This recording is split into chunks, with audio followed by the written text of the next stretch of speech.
Good afternoon. Welcome to lunch. We're going to be talking about ITV with Peter Fincham in a year in which the BBC seems to be the dominant theme of the festival. It's refreshing today to be talking about ITV, and that's what we're going to be focusing all our attentions on. It's been a challenging year to date for ITV. On one level, its profits continue to grow. It's the new darling of the city. Profits are up 25% on the half-year results in July. On the other hand, the main channel has had a more challenging time with share down 7% for the main channel, 4% across the family channels. So, Peter, this is your challenge. How concerning are those share declines? Well, actually, I'm just seeing that headline, not feeling pressure of ITV ratings dip, so I must have said that, mustn't I? Still not feeling pressure? And I'm going to say it again. I mean, clearly,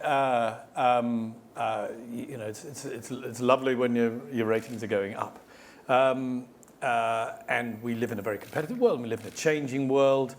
And we have done for years and years and years. And you did the job I'm doing now during a period which you look back with hindsight, and there's some great things come out of that period. Shows like I'm a Celebrity that you commissioned are still cornerstones of our schedule today. The beginning of the whole X Factor kind of the whole revival of Saturday night entertainment, but unless I'm wrong, during your period you had exactly the same thing, because what was happening then, multi-channel was growing. It became inevitable that the mainstream channels had gone from a duopoly to 3 to 4 to suddenly 571 channels are what it is today, and with that will come rises and falls in the in your share and in ratings. I mean, if I could just to get to a specific about it, an absolute cornerstone of our schedule is the soaps, Coronation Street and Emmerdale. And we all know, in a sense, that the soaps can be a little bit kind of, they can wax and wane, they can go through good periods and bad periods. We had 2 or 3 years in which they both did so brilliantly. Then we had a period in which they went down a bit. EastEnders got its act together, did rather well. Very recently, last month or two, they've been regularly posting figures up year on year. Last night, both Emmerdale and Coronation Street got better audiences they did in the same slots a year ago. So you see that to start to happen again. We're on the threshold now of an autumn season that I think is an exceptionally strong autumn season. We've got the Rugby World Cup here in England, as well as all the things that you'd expect us to have. I'm a Celebrity, the X Factor, what happens to be the last series of Downton Abbey, a huge event, and some great new drama. So I look ahead and think, well, we've started a little thing in the soaps in the last 6 weeks. I hope it'll flow through into the autumn with the rest of the schedule, and again into 2016, where we've got some very exciting things. But of course, we like share to grow. We like to do well. So I'm not denying that you're happy when you're up 4% than when you're down 4%. Okay. Well, you heard it is slightly dislocated from ITV as a business, as you were saying. Sure. ITV as a business is doing fantastically well and has been doing fantastically well. But we're all of us in this room. We're in the business of having hit programs and reaching audiences. Right. So what we want to do today then is just take us through each of the genres and explore where ITV is in entertainment, drama, factual, and in a sense what you think you need to go back on the up. Sure. And I think that's going to be helpful for everyone here to better understand that. Before we get into that, I need to say that the app is up and running. If those of you who've downloaded it, you can ask questions direct through me to Peter. I think the Wi-Fi is now working in the building, certainly 3G is, so you will be able to get your questions through to this screen here, and I'll try and get through as many as I can, but I reserve the right to ask my questions first. Can we start by talking a little bit about entertainment?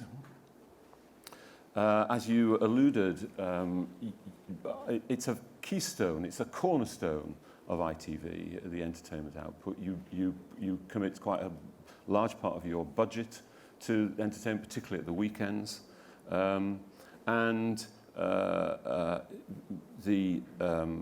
The continuing success of some of those long-standing strands remain a cornerstone of your schedule. Nevertheless, you're facing challenges there, which is very much an ITV strength. What would you say are the characteristics you're looking for? Presumably, you still are looking for more of those kind of benchmark shows that are going to help define the channel. Well, we are, and of course we are, and I think that entertainment's in a very particular place these days. The shows that are the dominant shows of mainstream entertainment are turning out to have an extraordinary lifespan that we probably couldn't have predicted.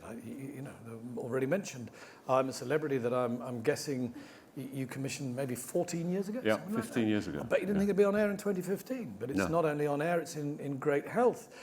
Even a relative newcomer like Britain's Got Talent that goes back about 10 years is up this year, 2% up on the year before. We're about to launch on Saturday the X Factor, probably the most different X Factor since the first X Factor, with new presenters, new judges, lots of format changes and so on. So what we're finding is that the big ones, audiences have enormous appetite for them, and you can begin to predict how long they're going to be around for. They're one of the things. Same thing on the BBC with Strictly. Yeah, but finding those big ones. I mean, as you discovered yourself earlier this year, there was no Dancing on Ice. It was finished the year before. The shows that you put in its place didn't do as well. The BBC moved The Voice into the winter, and you got rather badly beaten about the face. Absolutely fair, and it's absolutely true that in the early part of this year we tried out a couple of entertainment shows that we had high hopes for. Get Your Act Together, Stars in the Rise with Harry Hill, that audiences didn't come to. That is a reality of mainstream life. It doesn't mean we shouldn't go on trying out things, or that we won't go on trying out things. I mean, behind those came a couple of shows that there was less hullabaloo about, that audiences came to very quickly, in Ninja Warrior UK, that I think we're going to talk about, and You're Back in the Room. So you look at any one time at what's coming up in your kind of portfolio of shows in any genre, and obvious is a thing to say. It's worth saying. You really don't know what those big ones are that are going to do the job. Did back in January, February, did you wish you had Dancing on Ice back for another year? I mean, because it begs the question, when you've got these big shows, when is the right time to call it today? I agree. Well, Dancing on Ice, it's pretty simple. Torval and Dean didn't want to go on doing Dancing on Ice.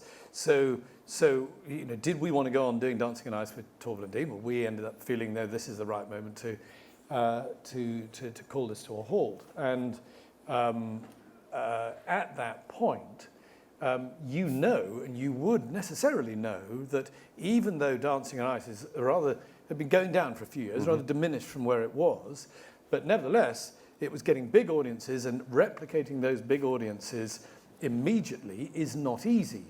But that applies in many other cases as well.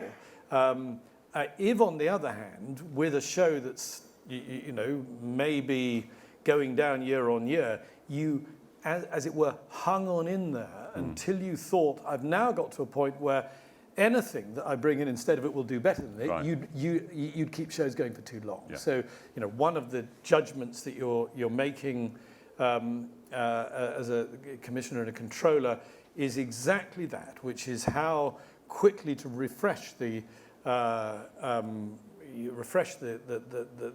schedule and the channel. If I sometimes hear the phrase de-risking used as in the sense of, can't we de-risk? No, of course you can't de-risk it.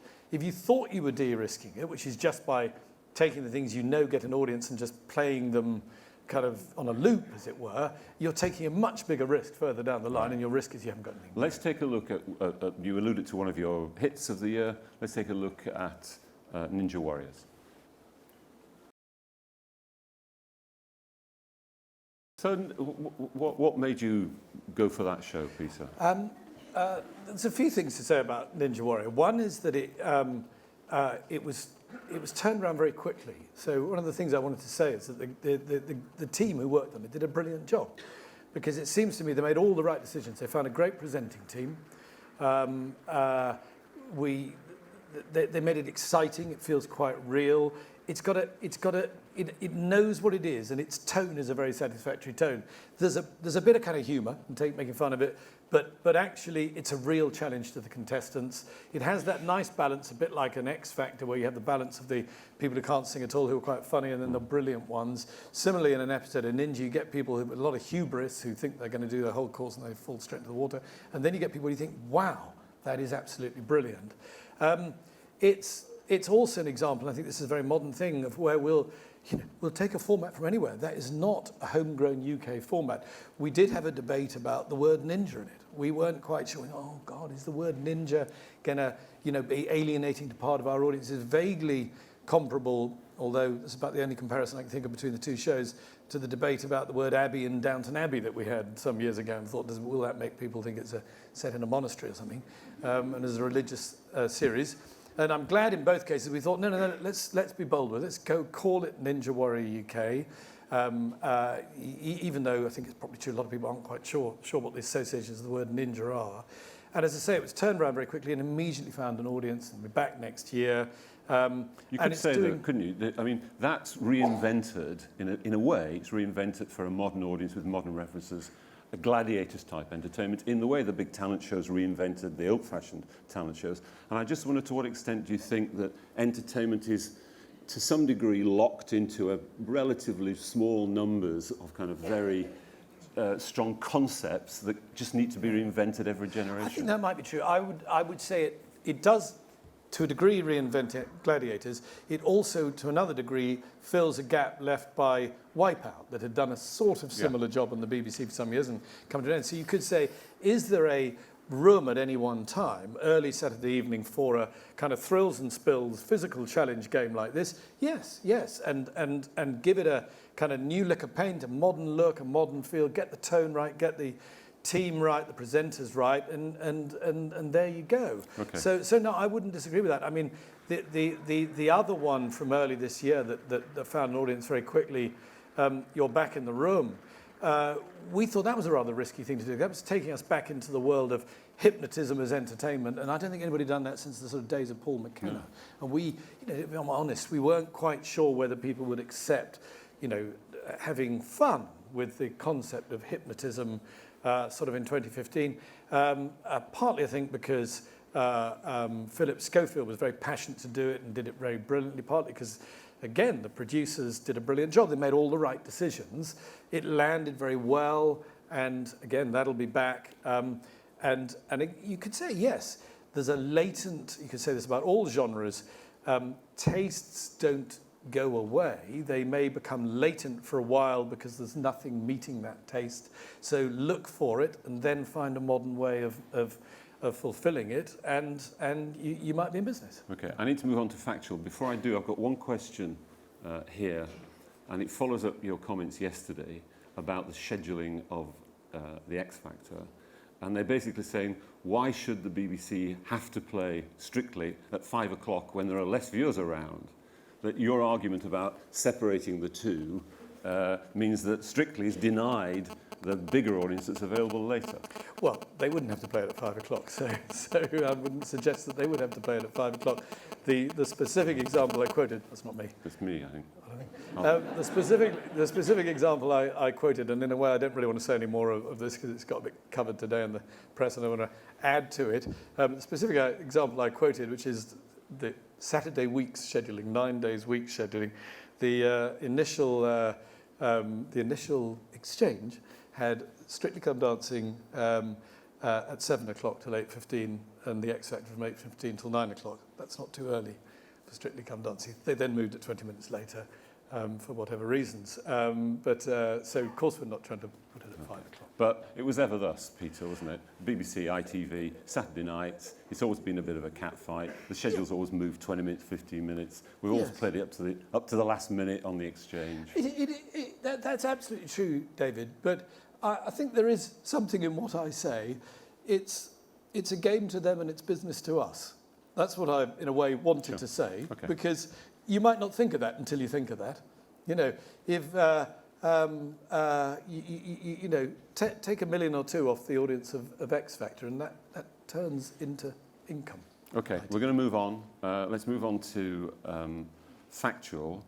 Factual is always an interesting challenge for ITV. The challenge of an attractive genre because it's relatively low cost, and if you can get a returning series hit in Factual, it's obviously a valuable part of the mix, and it makes the money go a little bit further. But it's proved to be quite a tough call, hasn't it, to find those returning 9 o'clock Factual pieces. Yeah. Why do you think it is proved a particular challenge for ITV? It's a perfectly fair point. I think we've had some really good Factual that we're very proud of. And if you look at the performance of Factual programmes across all the main channels, you'll consistently find ITV Factual programmes, you know, near the top, at or near the top. But, you know, a programme for which we might get, let's say, 3 or 3.5 million viewers won't be in overall channel share terms share positive. It will probably be share negative, whereas to a Channel 4 or BBC 2, it'll be share positive. So I can see that one can look at ITV Factual and say it doesn't kind of hit it out of the park in the way that entertainment and drama does, but it's a very, very valuable part of our mix. I think you could perhaps distinguish between two different things that are covered by the same heading here, Factual and Factual entertainment. I mean, Long Lost Families is a big hit for you, isn't it? Yeah, Long Lost Family and is you'd like a few more of those, we love them, absolutely love them. We don't have, I mean, I don't say this as an excuse, and I've said it before, and I think anybody doing my job would say it, we don't have the same relationship with our digital channels that BBC One has with BBC Two. So, you know, a lot of the big shows on BBC One that fall into these categories, like Who Do You Think You Are, The Apprentice, The Bake Off, you do find their way through BBC Two. It's an incubator. Is that an argument for? I mean, I'm ignorant about this, but is that an argument for? I mean, you've recategorised your channels. ITV2 has kind of changed its complexion. You introduced ITVB. Isn't there actually an opportunity there to do some of those things? Because Bake Off is a phenomenon, but it wouldn't have happened had it not been tried out in a channel that frankly could afford it, because it wasn't a hugely expensive show to start. Yeah. Well, you could. I mean, there's two different things there. One is about the positioning of the channels, and one of those is about the funding of the channels. Yeah. Because the positioning terms, of course, ITV2 is young and going younger. So, you know, a big hit on ITV2 like Celebrity Juice ought to be on ITV2. Sure. And the same from B of The Only Way is Essex and so on. But you need another mainstream channel, don't you? Indeed. If we could afford another mainstream channel, you know, I don't know what the BBC Two budget is these days. I haven't looked late, but it used to start with a 4 before, 400, 450 or whatever. Yeah. Well, that is by a factor of, you know, that's several times more than the total budget for all of our, but you could have a pretty cracking, factually based, with originations, mainstream channel for significantly less than 400 million, can't you? Yeah, you could, but that's still, in terms of, you know, we spend about £1 billion on content a year, and obviously we very carefully calibrate how much of that is main channel and how much of that is the digital channels. Now, if you were to do what you're saying, you would undoubtedly have to invest not necessarily 400 million, but a lot more on this Factual channel of, and ultimately, either you're going to have to therefore increase that $1 billion very significantly, which is something that in simple business terms you'll only do if you can see a comparable return from the ad market, which is not an unlimited source of fund. So you either do that or frankly you take it away from the main channel. And I don't think I'd want to take it away from the main channel. Although I point out that it maybe makes it a bit harder if you haven't got that kind of incubator of a BBC Two. I'm not shrinking from the challenge. Okay. Long Lost Family landed straight onto ITV main channel and was a hit, and we can do that again, and we should do that again. In the truth, it's a challenge across all genres. You've got to launch on Yes, your main yes. channel completely new You material. can't open out of town. Absolutely right. Absolutely right. But again, you know, the X Factor opened on the main channel. Yeah. All the big hits that we've got, Yeah. Downton Abbey and so on, and all the other wonderful jobs. So there's no point. I'm not sitting here saying, oh, that's you know. I'm not saying it's easy, but that's our job, that's our challenge, and we. So what would you say with it, and this is, you know, what would you say are the characteristics that you need for a 9 o'clock returning factual hit on ITV? It's a very good question. I mean, I'd be reluctant, if you like, to try to suggest it's a template or formula, because I don't think there is. I mean, if you take Long Lost Family, which I think is almost a quintessentially kind of wonderful ITV programme and a wonderful public service programme, and hugely involving on a kind of emotional narrative level. If you then think that's a template, and I'm, you know, to be perfectly honest, I think that's a strong temptation. You will perhaps come up with things that are a bit like Long Lost Family, but don't take the audience to quite the same emotional place. And then I think, well, we don't want to do that. That's almost like a diluting what it's about, which is rediscovering, let's say, so, you know, a son or daughter you had 50 years ago, or a brother that you've you know, not seen for decades. That is such a high emotional pitch that many other similar-ish kind of treatments of the same thing just feel like. Well, let's have a look at one of your factual series that I think you felt was a good show, but it didn't quite hit it with the audience. Sure. So I guess it won't be coming back. Can we roll the next tape, please? Okay, so you were quite pleased with the show, but it didn't quite deliver what you'd expected? Well, it definitely didn't deliver, because it didn't, you know, reach the sort of audience we'd have liked to have done. But the reason I wanted to just use this as an example is I thought it was a really well-made show. It was made by Wall to Wall, who also make Long Lost Family, and they're an excellent company. We felt that this could kind of, if you like, resonate with the audience. It had some echoes, if you like, of things like Bad Lads Army from a previous regime. It did better than that. Absolutely did. It touched on something that's, you know, a sort of issue that resonates, I think, a lot with the audience. What does this show? One, it shows how you never can be sure. And that's a reality we'll never get away from. But I also, in a way, wanted to show a bit of this to say, yeah, but we absolutely stand by that show and that commission. We are grateful to Wall for making it for us. And I think this is an important point about the sort of relationship between broadcasters and suppliers. We are all in this together. When I was a producer, if I made a programme, as I frequently did, that didn't really work, I sort of thought, well, I better not, you know, I better not kind of darken that broadcaster's doors for about 9 months, because they won't want to talk to me, because they'll think it's all my fault. And of course, you know, that's nonsense. We go in together and we try to get it right, but when we don't get it right, we're in there together as well. So I was asked to choose an example of something didn't work. I think that's part of the format for these sessions. Yeah. But I'm proud to choose that show, because I thought it was a really, really well-made show, but I can't pretend that it resonated with an audience. Okay. One final question on Factual. Sorry we've got so little time. And it's from someone in this room. And I'll read it out. Do you rely too heavily on well-known faces for your documentaries? Joanna Lumley, for example, and we could name the others, Martin Clunes and so on and so forth. Well, I think the answer is no. I think that if you're doing that sort of one sort of factual, and we've got a show opening tonight, Stephen Fry in Central America, and we have you know, one or two others in the pipeline of that sort. Those sorts of high quality travel shows, you're saying to the audience, come on this journey, and you know, our audience will often want to go on that journey with with personalities who work for them, and I think that's absolutely fine. That's fine.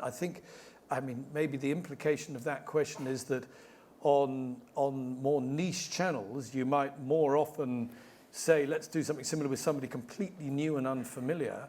But I don't think it's ever not been the case that on mainstream channels, the granddaddy of that genre, you might say, might be around the world in 80 days. And BBC Palin. One commission. Well, Michael Palin was hardly an unknown At the person. time. But no, because he's from Monty Python. Yeah. But there are there not, a finite number of stars, personalities, actors who have the depth of a relationship I with agree. a large audience that you completely can agree. take that risk on. I agree, and that's why we also. So Stephen Fry, I would put in that category, but his journey is through Central America, which is not one of the obvious journeys to do in one of these travelogues. So you've got a mixture of the familiar and actually rather unfamiliar there. All right, let's move on to drama, and I guess drama is a critical. The biggest, I would imagine, the biggest proportion of your budget is spent on drama. You are facing the challenge of you had one of the biggest hits in recent times with Downton. It's always great to be the channel that has the show that everyone is talking about and debating and looking forward to every season. Obviously, this is going to be the last year. How are you feeling about your chances of replicating the kind of success you had with Downton? Well, we've got a really, really rich slate of new drama coming up, both in this autumn, where we've got some great things, and throughout next year. Probably in my time at ITV, not sure I've ever seen such range and so many things that one has high hopes for.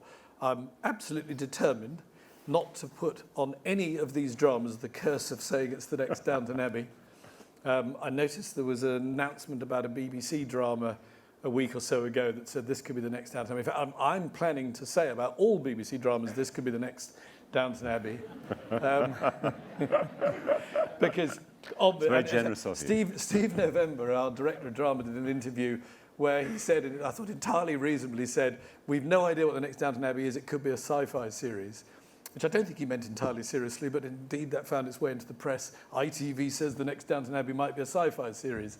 But obviously, when you've had something that's as wonderful a run as Downton Abbey, you'd be bonkers to think, well, here's a formula, let's now repeat it. Sure. So we will not try to do that. But we will, drama on one level, as a commission point of view, is a simple thing. You commission the best scripts that are put in front of you. That's how we commissioned Downton Abbey. We weren't planning to do a period drama set in a country house before the First World War. The script came our way. We read it. We thought it was brilliant. We commissioned it, and that's surely the right way, in my opinion, the right way to commission drama. And it could be set in any world and a group of characters doing anything. That's for drama producers and writers to. Okay. They come up with Let's run ideas. I think every controller session, the controllers have been asked to nominate a couple of up-and-coming shows that are new. Should we get now put a curse on? We're not going to put a curse on. They're just two shows that you happen to have chosen out of several.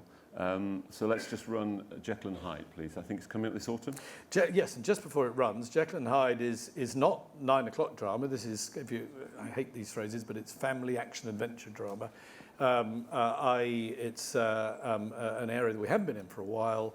And as you see, it's got an enormous kind of canvas. It's a fantastic looking thing. 10-part drama series this autumn. We're really excited about it. Great. Can we roll the tape, please? I have to be honest with you, Peter, because I first saw that clip about half an hour ago. When you said to me that's family drama, so it's going to... It looked pretty strong meat to me. Is that just the way the clip's been edited? No, it is. It's quite strong meat, but But you don't need the watershed.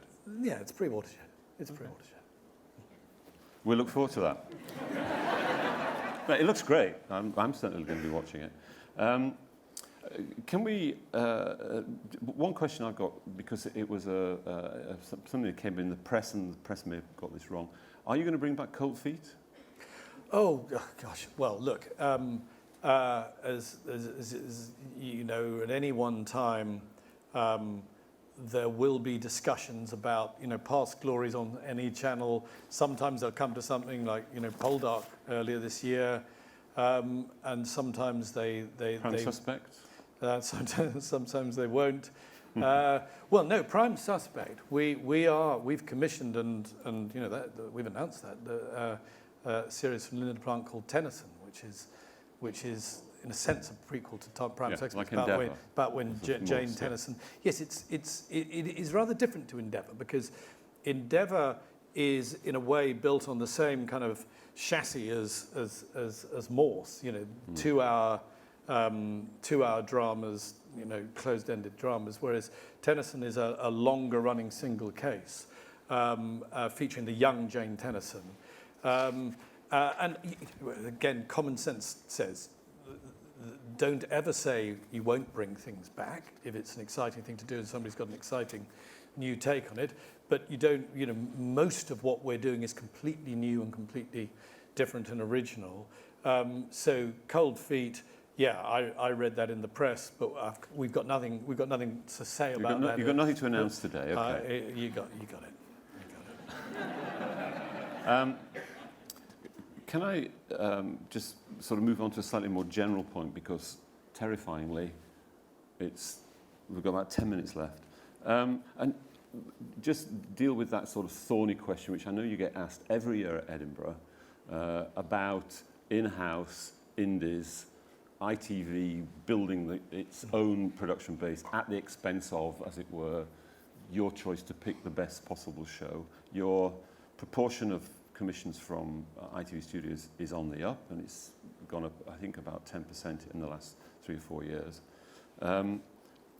Is there anything in that in terms of the kind of business model? Actually, it's quite stable. It went up a few years ago, and it's been stable for a couple of years. And I know I always get asked this, so I always give the same answer. I'll try and find a kind of new words to say the same thing. Obviously, our relationship with ITV Studios and the companies within the ITV Studios group is an important one, and the number of companies has expanded a little bit in the last year. And there's no, that's not in the least bit surprising. As a company, ITV PLC, we have this phrase, integrated producer broadcaster. That's our strategy. It's perfectly possible to run that in conjunction with the absolute truth, which is we're open to business from any supplier. But your relationship with ITV Studios clearly has to be different from your relationship to the different independent companies. Well, I'm not. It's surprisingly similar. Really? I'm not sure that it is that different. We would never be in a strategically, position. don't you get together to sort of try and thrash out what you need to do in order to, or what they need to do? Well, not quite as you would think. We are a commissioning group, me and the commissioning team, and we are separate from them as a production group. They don't only supply to us, they make programmes for the BBC and Channel 4. I'm glad they do. I think that's the right thing. So it's a little bit difficult to describe, and I can understand why you might look at it from outside and think, oh, I'm not sure I quite see it that way. But in fact, it's like a mixed economy. The mixed economy, when it, at its best, is the best economy for us as a company. So you have, if you like, what I think a broadcaster who was purely a commissioning broadcaster might be envious of a broadcaster that's got, colleagues in the same building who are, working hard to develop ideas that might be primarily aimed at our channels. But we will never be in a position where we will commission something from a particular source if it's the wrong program, and we commission the right program from somewhere else. And the simple truth is that our appetite for great new programs in all genres, drama, factual entertainment, and comedy, and the rest, is so great that I can't imagine you would never turn down a great drama script. I mean, you simply won't do that. Someone said to me that at the upfronts this year in America, every single pilot that ABC were piloting Yeah, but was either from ABC Studios or co-produced by But remember, them. the American networks have now structured themselves differently. They've joined at the top. You have people at the top of the network and the studios responsible for both. It's like if you can't see. it's what I do and what Kevin Lygo's does. It would be the equivalent of that merging into one role. That isn't you the case. don't think that's the inevitability of No, the sort of no. the business will require that ultimately. No, I don't. And I'll tell you one reason why I don't think that will be the case is that if you are running, as the ITV PLC is running, both a very important content business and an important broadcast business, you need both to be doing well and both to be healthy. A broadcast business will remain healthy if it takes the best ideas from the best sources. That's why we'll always do that. Are you very excited? So we can't, the notion, I've read that word citadel somewhere, but the notion that you can put up the drawbridge. It's written down here. Yeah, I know. It was, as I've said before, I think it was said by Andy Harris, who's struggling. So, I can understand why he'd say that. Okay. But we'll never be a citadel. We'd be mad. It would be counterintuitive. It would go against all good business sense. Are you excited to to have Talpa in the ITV family and John de Mol as part of the ITV family? Absolutely, but fundamentally that is part of the ITV Studios content side of the business. That's not a broadcast-driven development in ITV, but why wouldn't you be? Of course. Would you like to have the voice on ITV? I knew you were coming to that question. I could see I'm you, so predictable. I could see you tiptoeing over the horizon with that one. The voice is on the BBC. It's contracted to the BBC, and that's all there is to say about it. Okay. If I was Jeremy Paxman or someone, I'd really push him on that one, wouldn't I? But I'm not, so I'm not going to. We've got one more clip to show, which is a very different style of drama, which I think you've selected from the... This is, I think, Unforgotten. This is Unforgotten. Yes. So can I say something about Yes, it before please. we see it? Yes, So please. this is a drama written by a writer called Chris Lang, who's written in the last few years a couple of brilliant two-parters for us. One in particular called A Mother's Son, which is one of our outstanding two-parters of recent years. He's working here with Lauren Mackey and Sally Haynes, who were, of course, the director and controller of drama at ITV, responsible for commissioning of Downton Abbey, Broadchurch and so on. This is their first big thing for ITV. This is a crime series, but has a very particular, extraordinary cast because it's about a crime that took place 40 years ago, and it slowly unfurls that a number of seemingly completely unrelated characters could have been involved in it, and they're played by wonderful actors like Tom Courtenay and Bernard Hill, Peter Egan and Trevor Eve. We're really, so this is for this autumn. This is, I think, quintessential ITV crime drama within it, I think, great depth and scale to it. So I hope this gives a flavour. Let's look at the tape.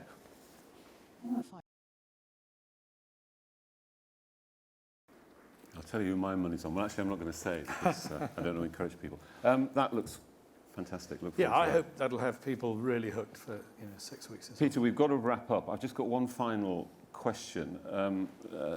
Danny Cohen was in the press the other day talking about the monarchy and the Andy Harris Left Bank series that he's doing with Netflix, and how that was an archetypal BBC show and they couldn't possibly afford it, and he was using it as an example of the kind of pressures of the modern market. You were quoted you were cited in the debate about Top Gear and so on, which now gone to Amazon for a great deal of money. What's your kind of response to the challenges of the Amazons and the Netflix and the streaming services, who in a sense can afford massive pounds, dollars, which would a conventional advertiser-funded channel will always struggle to match, or indeed a public service, public-funded channel can match? Yeah, it's a big issue, but I don't know. With the Crown, I don't think there's any secret that the conversations took place. I'm sure with the BBC, or Danny wouldn't have said it there, and with ITV, and then it went to Netflix. I can kind of understand that, and it's a mega thing, and I'm honestly, I'm not that hung up on it, hung up about it. I don't think that's going to happen that often. I think these are exceptional things, and I think the Top Gear things are very exceptional circumstances around it. And I noticed that the guy who runs Amazon described it as the other day as very, very, very expensive. Well, that's quite a lot of verys to use. I'm not sure that we run to very, very, very expensive. There's a slight parallel here with sports rights, which is a whole other thing that we could talk about. We haven't got time to talk about, where you've got BT muscling into a market and saying we'll play, £11 million for a Premiership game, even if it's sort of Wigan versus Leicester or whatever. I'm sorry, I don't even know they're in the Premiership. Worth every penny, that one. I'm not a great football man. Yes, of course, that's a factor. But what are the fundamentals for us? Is there a supply of great drama to the mainstream, terrestrial channels in the UK? Well, I look at our forthcoming drama slate. We've only seen a tiny bit of it. I could talk about it for hours, and I think, wow, we've got some fantastic talent bringing drama to ITV. I'm not quarrelling at all with the quality of ideas and drama coming our way. So that's a fundamental. And then I think the other thing is we look to the long term. We don't know how this change in our landscape of the rivals of the Netflix and the Amazon is really going to settle in the longer term. It's a bit like the advent of multi-channel. Now, multi-channel looked like a big threat to mainstream channels, I dare say, probably when you were director of television. Have the mainstream channels survived it? Well, they have fundamentally. After all, the two biggest channels in the land are ITV and BBC One, as they were in 1956, nearly 60 years ago. They're not as big as they were there because they share it with more people. We're now going to share the audience with Amazon and Netflix and possibly with other services of that sort. But if we continue to make programs that appeal to broad audiences, continue to invest, make quality programs, I don't think we need to be on a fundamental level thinking, feeling pessimistic about the future for these channels. I feel, as I always have, thoroughly optimistic about the future. I think if you took, and this is a very Edinburgh Festival thing, if you took any moment in the last 15, 20 years, you could have seen coming round the corner something you might have said, this is the torpedo that's going to sink us, or this is the one that's going to... On the whole, they haven't. And the last thing anyone would want to sound is complacent. The world is changing. These are very significant things. But I don't... this question was asked in the leaders' debate thing yesterday in the form of, are you worried about the talent that these guys are gobbling up? Well, they are indeed signing up some talent, but it's not representative. It's small amounts, and there's a lot of wonderful programs with wonderful talent being made for the conventional terrestrial channels. So lovely. I remain optimistic. Can we, before we thank Peter in the usual manner, can I just say that there are drinks just down the corridor there with Peter and the commissioning team, to which you're all welcome if you can all fit in that tiny room. And thank you indeed, Peter Fincham.